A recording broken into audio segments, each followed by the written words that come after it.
The internet is a curious beast. A lot of the times it makes sense. For instance, when it talks about police officers blowing through red lights without lights or sirens, it gives a couple of very extreme situations, such as they're supposed to be coming in silent so as not to alert bank robbers or other violent act criminals that they're in the area. Well, that would make sense for the last block or two, because police sirens can be heard for quite a while, quite a distance away, but simply because a police siren is blasting because you're robbing a bank doesn't mean it's coming to your area.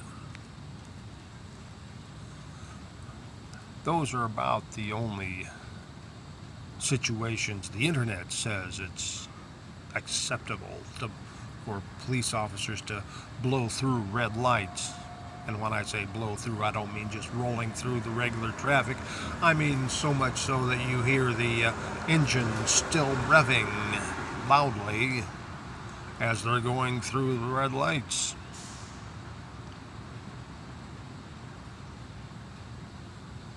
Now, the internet did say that it's generally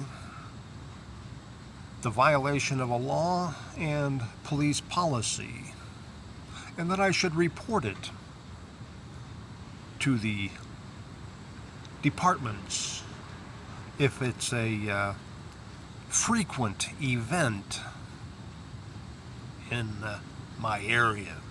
Well, my area as a homeless person is not far from the White House.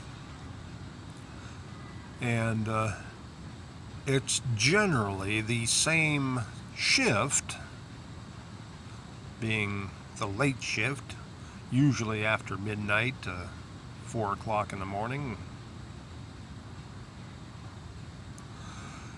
And I can't speak for the rest of the city, but it's definitely at the intersection of Vermont and I Street, Northwest DC.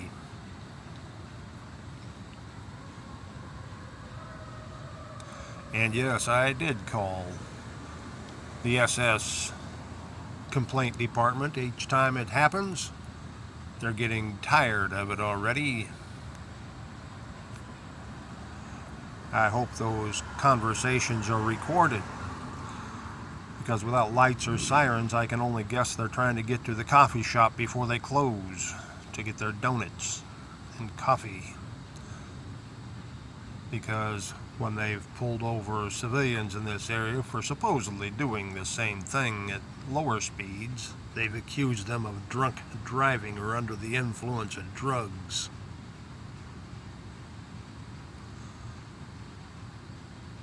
So the accusations can go both ways. Cops high on power, drunk or drugged by consuming the same products they steal from other people whose rights are protected by the Constitution. They don't like being held accountable, and they do like to protect each other. If you see it, call the police department. Call the other police departments in the area. Call the sheriff's department. Sure, they're going to back each other up and give excuses for why it gets done. But start making a track record of it.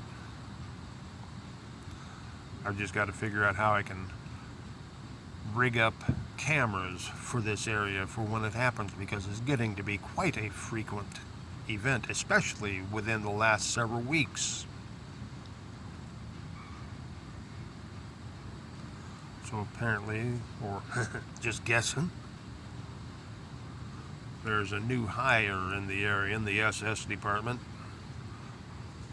who claims that they are the law and they can do whatever they want as long as they're holding that badge and gun.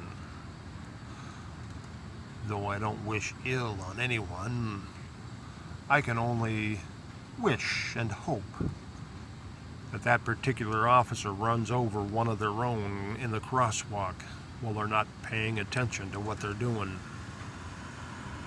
And then to see if the other blue code officers are going to protect the one that got hit or the one that hit them. I see a comedy skit in there somewhere, sort of like the, what do they call those? The Keystone Cops comedy routine from years ago.